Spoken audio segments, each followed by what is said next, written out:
Sa gitna ng pinaigting na kampanya laban sa ilegal na droga, matagumpay na naisagawa ang Marijuana Eradication Operation sa Barangay Likungan, Sugpon, Ilocos Sur.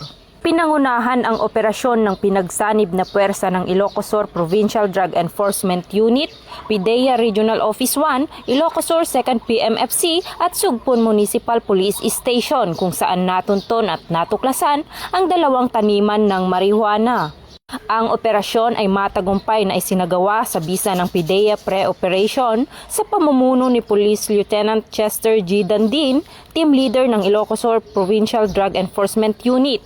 Tinatayang may kabuuang lawak na 700 metro kwadrado ang 2 plantasyon na may humigit kumulang 5,000 fully grown marijuana plants. Tinatayang aabot sa 1 milyong piso ang kabuuang halaga ng mga ito.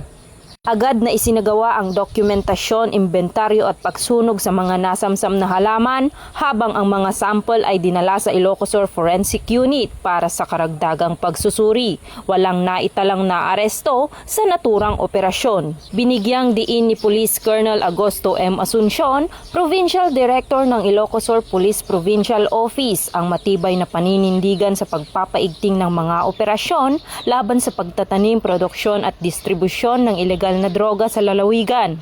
Ayon sa kanya, ang tuloy-tuloy na eradication operations ay patunay ng determinasyon ng mga autoridad na hindi lamang mahuli ang mga sangkot, kundi higit sa lahat ay mapigilan ang pagkalat ng ilegal na droga sa komunidad.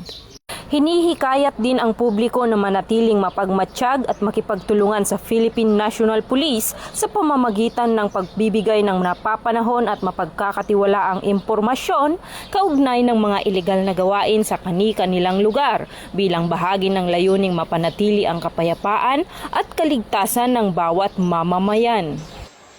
Mula dito sa Ilocos Region, ako ang iyong PNN correspondent, Patrolwoman Vicky Lyra Barbero, alagad ng batas, tagataguyod ng Balitang Pulis.